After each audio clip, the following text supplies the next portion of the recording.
global economy and geopolitics, and how can Asia best leverage the two major global transformations, the digital transformation and the transformation towards building resilience in supply chains. These are some of the key points that our speakers are going to deliberate. And without any further ado, I would like to hand over the floor to Mr. Adir Godrej, requesting him to kindly initiate this conversation. Over to you, Mr. Godrej.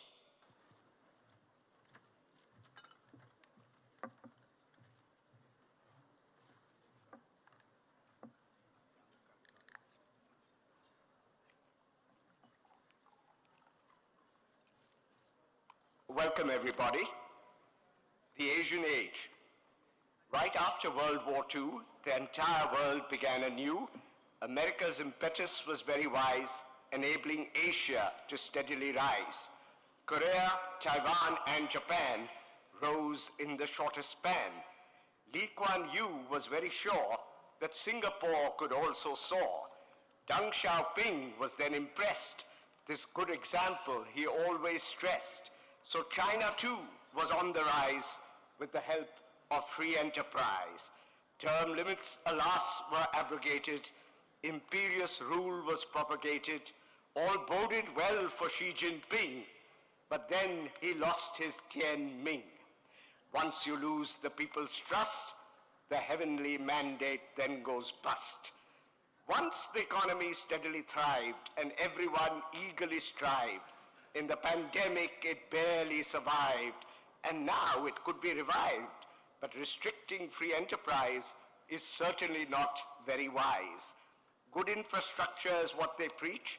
The Belt and Road is their western reach, but relations along the southern rim now appear to be rather grim. Action across the Taiwan Straits would open up the floodgates. The world, of course, would object and frown. The chips would then be really down. Let's hope the leadership relents and once again talk some sense. India's economy is on a rapid rise, but a little humility would be wise. China's economy is bigger and better. We aren't yet the trendsetter. The shape of both is a K. Both nations have to find a way for good growth for everyone. Not enough is being done. Vasudhaiva Kutumbakam has a very soothing hum. As our slogan for G20, it certainly helped us plenty. It works for us everywhere. A brilliant concept we widely share. Globally, we should spread the word, but back home too, let it be heard. One day we will surely be Asia's largest economy, but all of us clearly know that we have miles and miles to go. Don't you think it would be great if all Asia can cooperate? Confrontation should now cease. All over Asia, let's have peace. If we can trade and cooperate, our economies will be great. Thank you. May I now invite Chris to make his opening remarks.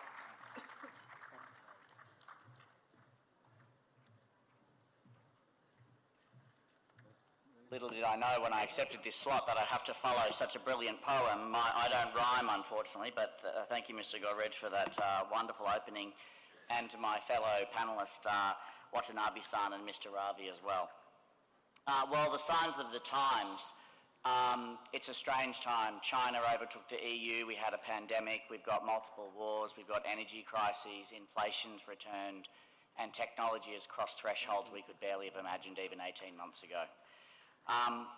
But have we been here before? Is it true that these times truly are unprecedented? Well, I would argue maybe not, because I don't think we're alone, because there are times like this which are giant punctuation marks in the story of the world. I'd go back to the time when I was a senior at school. The Berlin Wall fell down, the Southern Tour began, the World Wide Web was invented, and Russia collapsed. And that opened up a whole era for us, which we call the era of markets. And in fact, this was an era of remarkable change, but I'd argue the change happened according to a remarkably stable set of rules. And they're all rules which you and I know how to play and play them very well, and we understand them deeply. But even before that, around the time I was born, we had oil crises, we had the end of the gold standard, we had the Vietnam War, we had the invention of the integrated circuit, and maybe perhaps around the time my father was born, we had the birth of the modern era with the end of World War II. So these were like earthquakes. They were sudden, shocking conflagrations of events, and they left the landscape in a very different place. And while they're surprising and they're violent, they don't come from nowhere. They come from deep forces, deep under the surface. So we understand our last era very well. We're like fish in water. We don't think about it very much. And we've lived in a library of consistent rules, and I'd argue that library has 5 sections in it. First of all, the section of the world order, in which case unipolarity and free trade ruled. The section on the technology platforms was dominated by Moore's law, which allowed for ubiquitous digitization and connectivity, such that now there's more than 150 chips manufactured every year for every person on planet Earth. Demographics, we saw the biggest supply shock of urban workers that will ever happen again in human history. Resources and energy systems, the 4th section, well, we just had endless abundance of cheap materials with little concern for environmental constraints. And the 5th section of the library is capitalization, where we had limitless cheap money and debt with low inflation. Now, Asia started this era as a bystander. It was a minority of the world, and it was the biggest beneficiary of these rules, but it didn't make the rules. But now we're in a time when we're at a confusing time of inflection, where we're moving to a new rule book and we're learning a new playbook. But this, I'll tell you what's different this time, is Asia's not a side player anymore. Asia is centre stage to this development. And why is that? Well, because Asia is the world's new majority. It's always been the majority of people, but now it's also the majority of growth, the majority of trade, the majority of energy use, the majority of patents, the majority of consuming households, and so forth. So Asia will be centre stage, and the players in Asia will be the central actors. And let me tell you, that includes India very fulsomely. So let me just quickly step through. I'll keep the remarks quite brief. Geopolitics, Asia, as I said, is majority of trade. It's home to 18 of the 20 fastest growing and 13 of the 20 largest trade routes. I'd argue we've gotten very used to being the crossroads of the world, but now we're going to have to get used to being at the crosshairs of trade tensions as well. Asia, 60% of trade inside of Asia is internal to Asia, second only to the EU, but unlike the EU, we didn't need Brussels. We just had pragmatism and complementarity. And India in that has carved its own path. It's got its biggest trading partner is the US, but it only votes with it at the UN the same way 15% of the time. So India's taking its own role, and it sits in this incredibly important trade axis between the Middle East, the US and China. But at the same time, in this new global order, India, as we discussed in previous sessions, and thanks to Professor Houseman for his comments, massively import dependent on energy, on chemicals, metals, electronics and machinery. India simply can't survive in this world on its own. No country is an island. Secondly, technology. We go from tech being our ubiquitous tool and our connector, kind of our friend, to now a collaborator, but I'd argue even a competitor. And this is going to have profound impacts on the world. India, as we know, is underweight in advanced manufacturing exports. In fact, Vietnam, a much smaller country, exports about 2.5 more times of this stuff than India does. But India by 2030 will be more than 1 in 4 of the STEM grads. So India's going to really matter.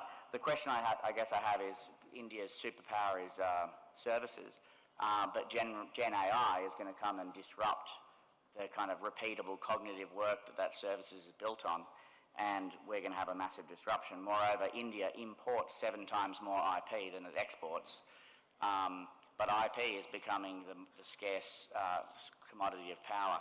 So, moreover, China had an R&D revolution. It went from 0.6% of GDP to 2%, but India just stayed at 0.6% of GDP, coupled with lower economic growth. What that means is In China, every person has $260 per person of R&D, but in India, that is just $15. So we're outgunned 17 times per person.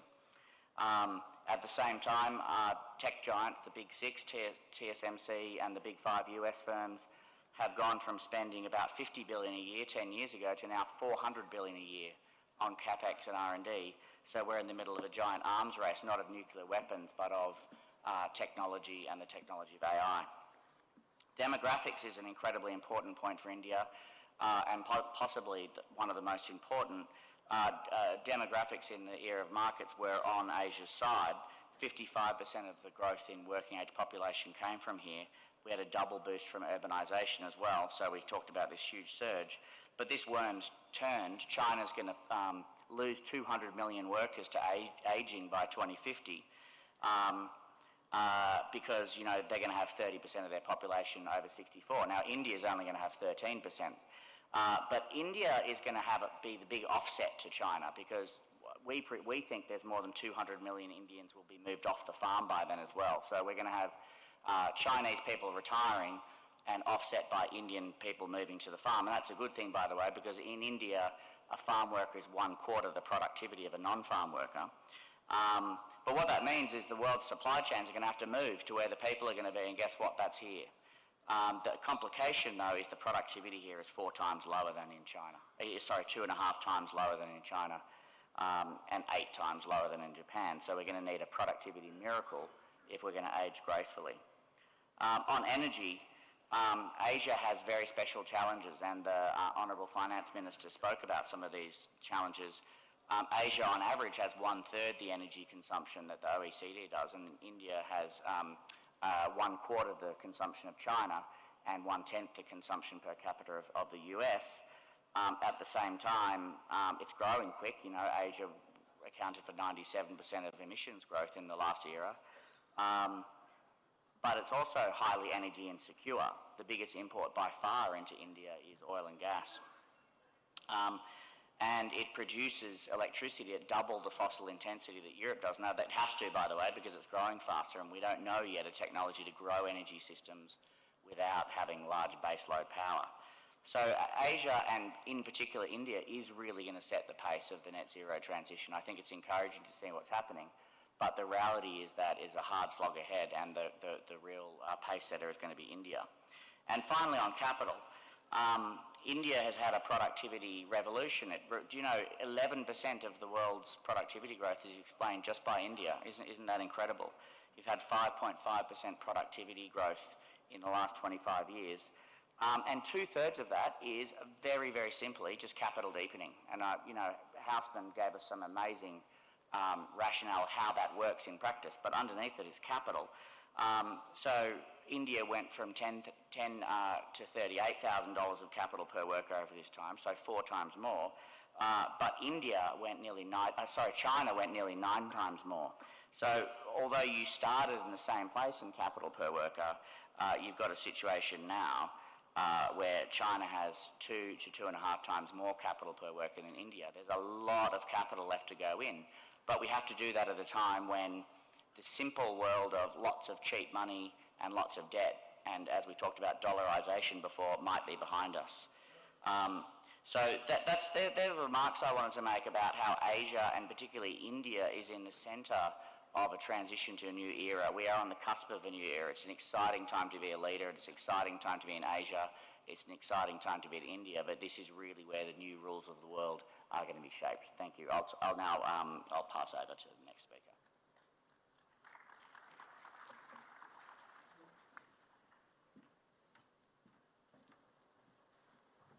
Thank you very much for those comments, Chris. Now I welcome Tetsuya Watanabe to make his opening remarks.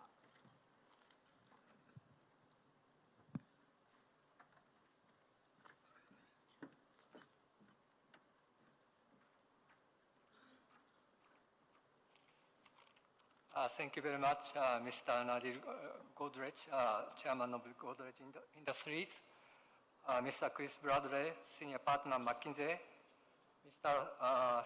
Dammu Ravi, Secretary, MEA, Government of India. He's my old friend. distinguished guests, first I would like to thank CII for inviting me to this high-level economic policy summit, now well into its third edition. I congratulate CII and its leadership team for connecting the moving piece in geopolitics and the global economy. Let me start with the obvious and often stated message that Asia is a global growth. In the global economic landscape, Asia has increasingly assumed a pivotal and expanding role. Sustained economic growth in Asia is anticipated all the international financial institutions with a special focus on India and Southeast Asia. Asia has seen both a resilient recovery from pandemic followed by decline in the global economy. Asia stands in contrast, especially India and Southeast Asia.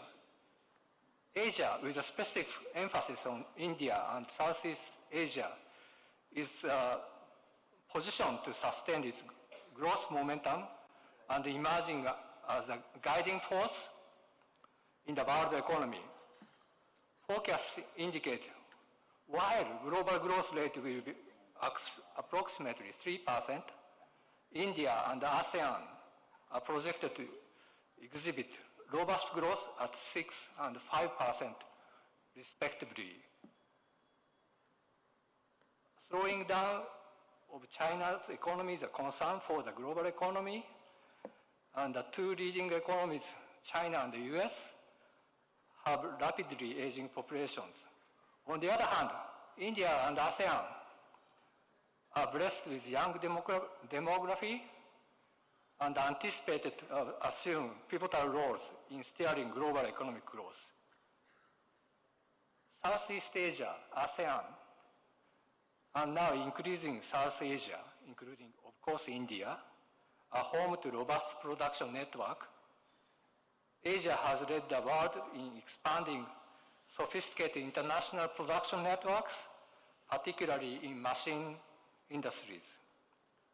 Asia's production networks, resilience of its supply chain have been tested several times, but they have remained robust and resilient against temporary shocks, regardless of the magnitude, first with the global financial crisis, COVID pandemic, but now within Asia, it is developing Asia that is a beacon of growth. Developing Asia holds the key to resilient, trustworthy supply chain, both within Asia and for the economies outside of Asia. Actually, 2023 has been a momentous year for Asia, especially the developing Asia, as this region started the world trade out of the pandemic. And Asia held the G20 presidency in 2022 in Indonesia, and this year, 2023, in India. It is not a coincidence that in 2023, both G7 are hosted by Japan, and the G20 meetings are hosted by developed and emerging economies of Asia, reflecting the importance of our region in the global trade and trade-led development and prosperity. I would like to add here that our institute, ERIA, was privileged to work with the trade track in both G20 and G7.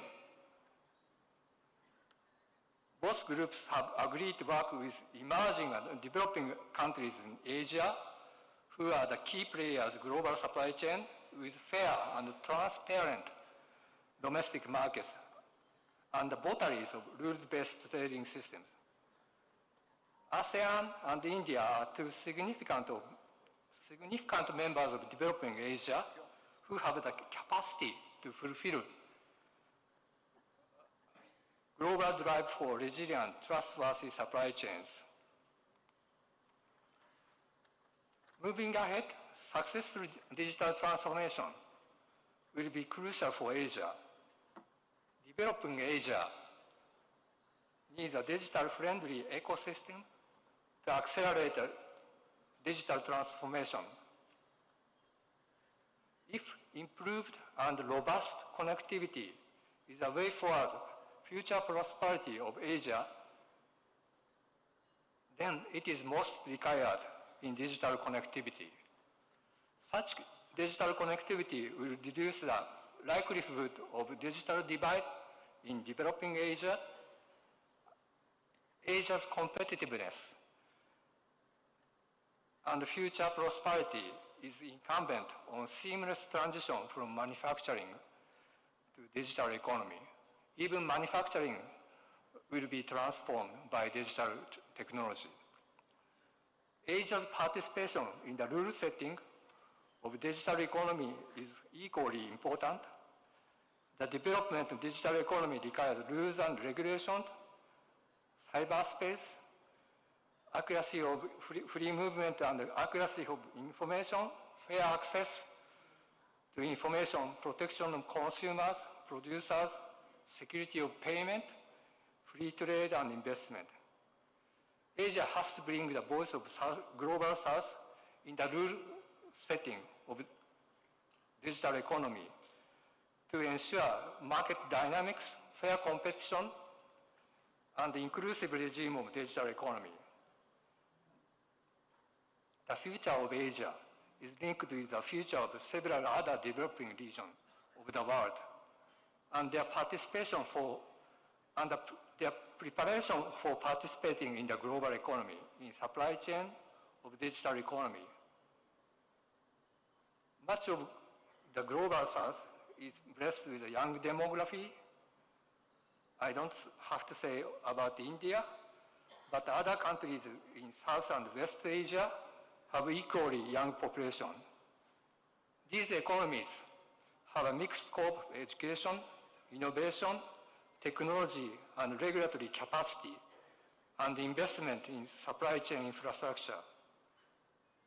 The future of work, engagement of young and women-led enterprises in both developed and developing economies will be determined by the rules of cooperation and investment in infrastructure and human capital.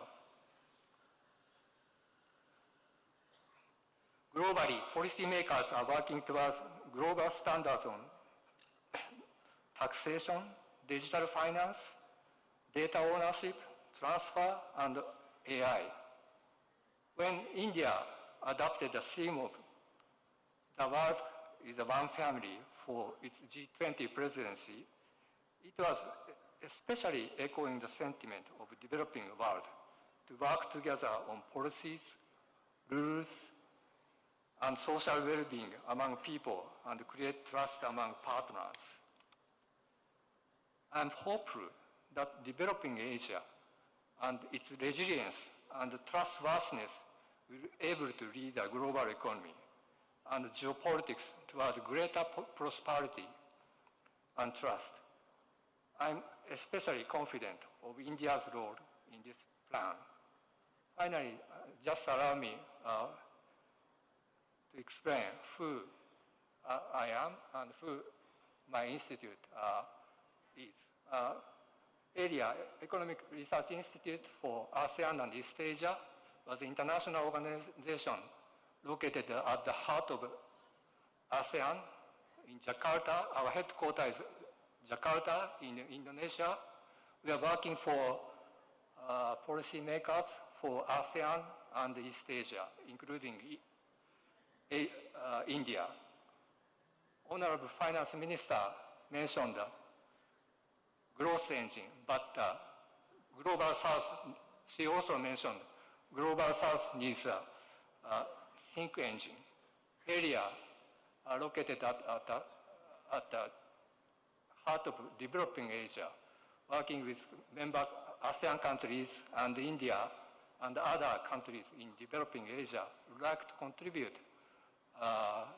policy making and providing a policy platform for the betterment of the countries and the people in developing Asia.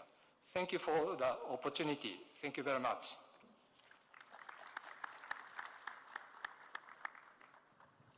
Thank you very much, Watanabe-san.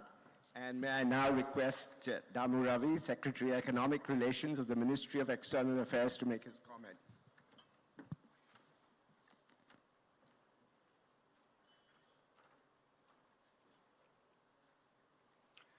Good afternoon to all. On the dais, Mr. Godrej, Mr. Chris Badley, Watanabe, and all the participants today. I, at the outset, like to thank CII for giving me this opportunity to be here today to speak on this very important subject and share my thoughts with you all. This is a topic which is of immense importance: Asia Emerging Economic Center driving global growth and resilience. Now, I have some thoughts to share, but I would like to first take you into the history and it gives a little bit of historical perspective as to how Asia has arrived where it has.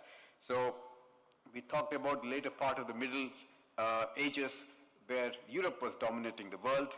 The 19th century was dominated by UK, and Industrial Revolution was the key driver there.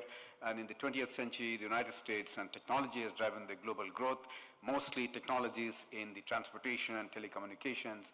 And the 21st century is purely digital technologies driving the global growth. Now, the combination of factors which will drive the global growth, but I think we need to understand that the significant factors that are there. China, India, China are going to be key players. If the last century was dominated by a bipolar world, and for a few decades later was the unipolar world, in the 21st century it will be the multipolar world which will dominate this century. So there are no single players. It will be a large number of countries that will play key roles, and in particular the emerging economies will play that role too. In the days to come, we will see more countries within Asia which will be driving that growth. Indonesia, Philippines, Vietnam, Bangladesh, that come to my mind, but the opportunity is unlimited and many other players will be there. What has these emerging economies have done to the global growth? First and foremost thing that we need to recognize is 70% of the global growth is dominated by the Asia region. The second is that millions of people have been lifted out of poverty, and it means a lot for the global growth, particularly for the Sustainable Developmental Goals 2030, is contingent upon how the economies in Asia perform, and we need to recognize this. We also have to understand that this shift to the Asia, the Indo-Pacific region, did not happen overnight. This has been gradual, but this has been tectonic in the way the economic growth has taken place. And we also have to recognize few factors that led to it.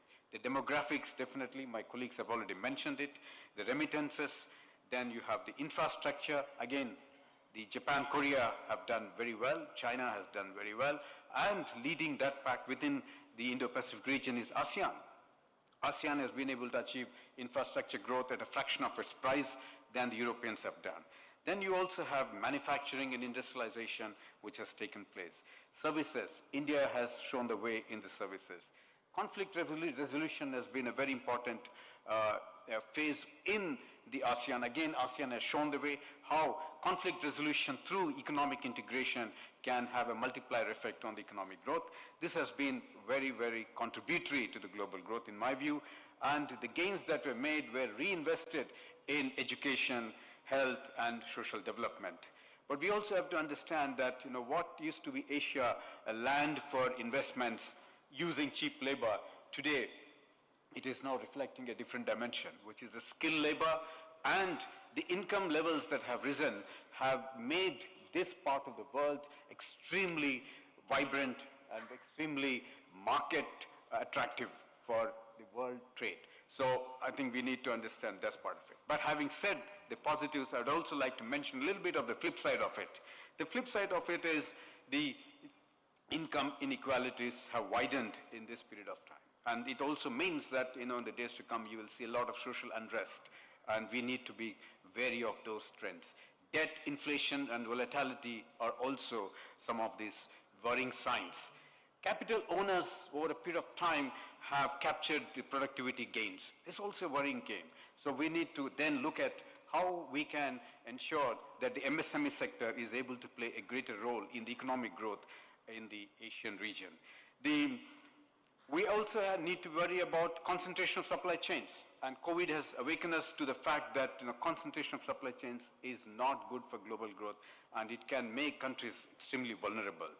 We have to also understand that the hidden subsidies, the dumping, these kind of activities can also undermine the economic growth of the region. The geopolitical tensions, particularly in various pockets of the world, the South China Sea in particular, I would like to also emphasize here, and the US-China trade wars are going to be some of the hurdles on the way to the global growth. Let me now come to the point of how we can actually have a multiplier effect on the growth. So there are few items that I'd like to touch. Much of it has been covered, but I would like to focus on particularly two important things here. One is how do we manage resilient supply chains? The resilient supply chains is somewhat misunderstood in the context of the global supply chains, but it actually means that countries, can they do nearshoring? Can they do more economic activity within the regions? The sub-regions are very important in the dynamics of the economic growth.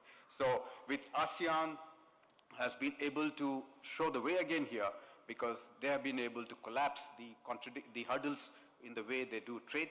45% of the trade is within ASEAN region, so intra-ASEAN trade is 45%. But contrast this to what South Asia has done. Only 5% of the South Asia trade is within the region. But this is a contradiction, and we need to find a way to enhance the trade within the region. Sourcing of materials, intermediates are very important for your competitiveness, for efficiencies. And these challenges we need to add. How do you address the challenges? One is, immediately we have to tackle the logistic constraints that are there. So countries would need to look at how your logistics are operating. And these individual countries can talk about it, or your turnaround time, the clearances at the ports, airports, exit entry points, how well are we doing this? And we can learn from each other. The regulatory frameworks, the labor cost, these are again another area where countries can learn from each other. Tariffs and non-tariff barriers.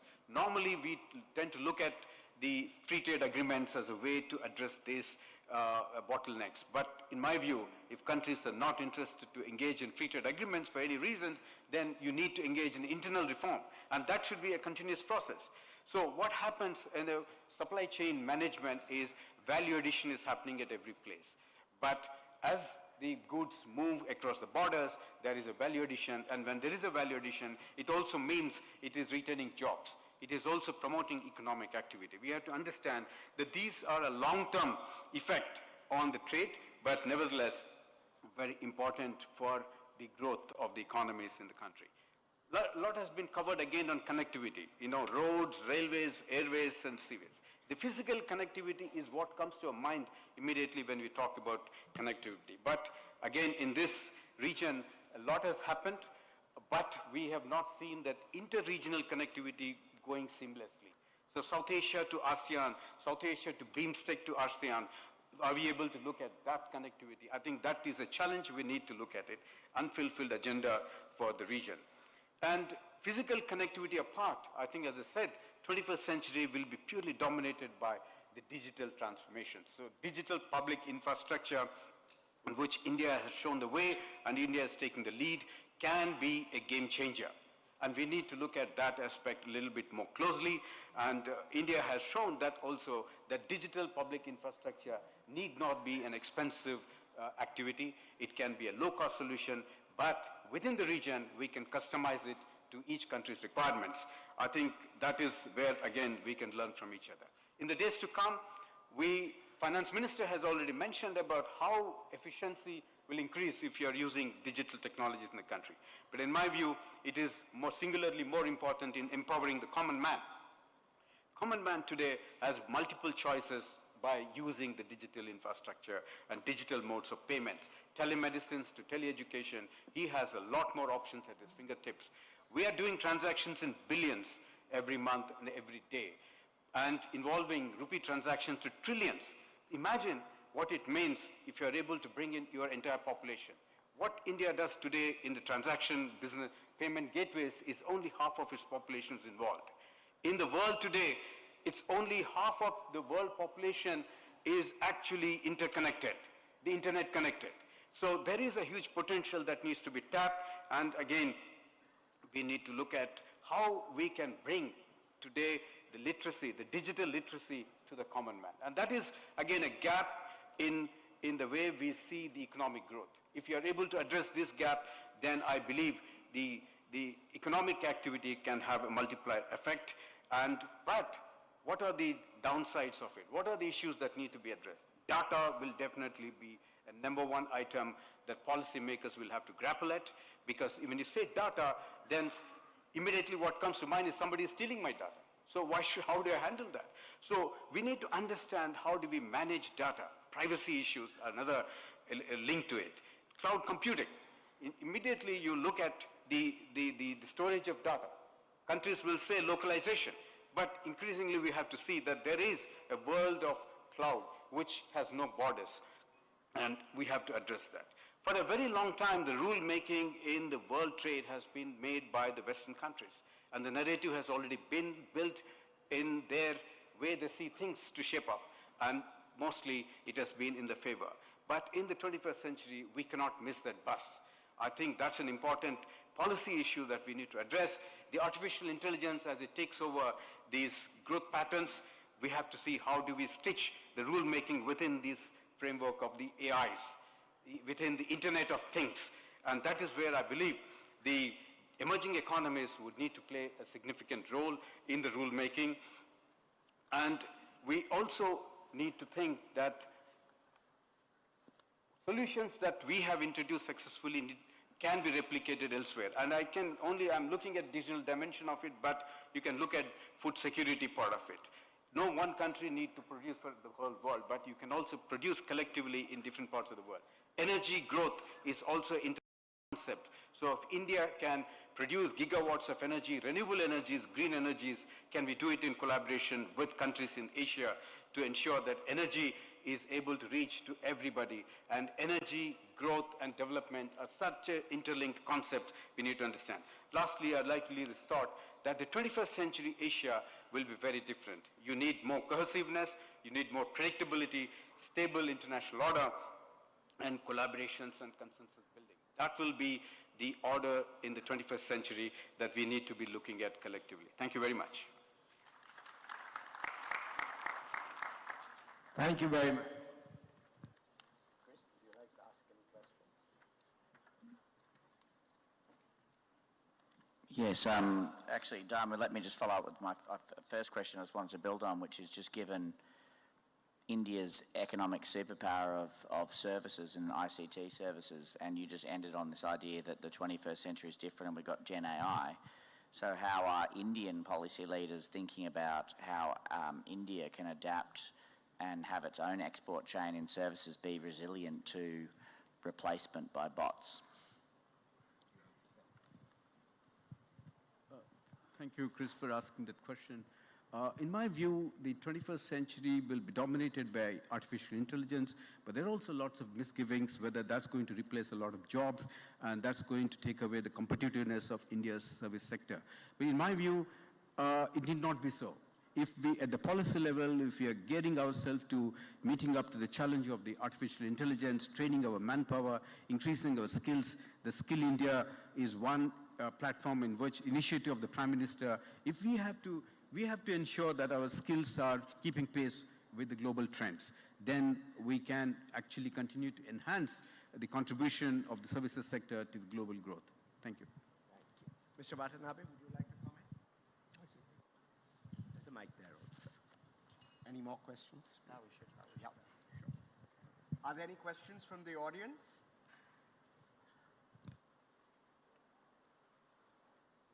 Are there any? Yes, please. A mic, please. Please introduce yourself and ask a quick question.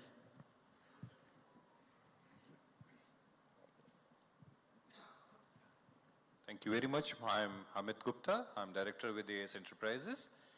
and my appreciations to all the panelists. My question is directed to His Excellency Mr. Dammu Ravi, sir. You have highlighted on several points. One of them was MSME segment. And while you discussed about the multipolar world, MSME face several issues apart than the capital generation and the similar issues. How can MSME participate in the upcoming trends? Maybe it could be artificial intelligence or coping up with the big giants of the industry. Your views and comments, sir. Thank you. Thank you, sir, for asking. Well, this is an area where we need to actually bring a lot of focus at the policy level, because MSME, we have to understand, there are about, 60 million MSMEs within, I'm talking about India's experience. I'm sure this is very much common to many countries in Asia, and creating about more than 100 million jobs in the country. And 40% of our exports are actually driven by MSMEs. So it's so important that we need to strengthen the MSME.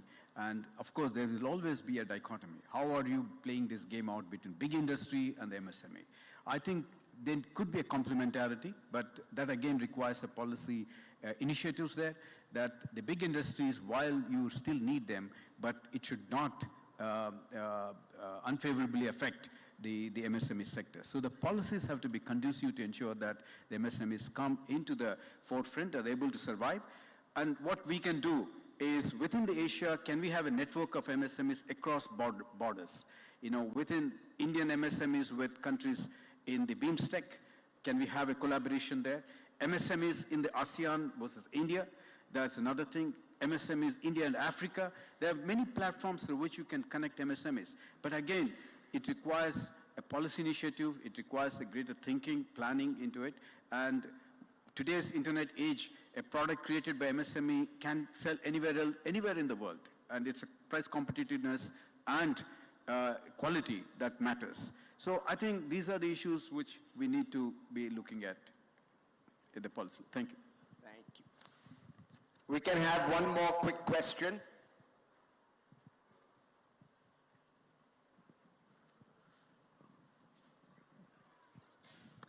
Hi, my name is Vishal Sanghvi. I'm an innovator and business accelerator, especially into the new age technology, nanotech, IoT, AI, telematics. When I traveled to the Japan ministry told that we require half of Indian people to care the elder citizens actually. When we see the news of the Israel, we see that there are the 100,000 people from Andhra Pradesh, they are carrying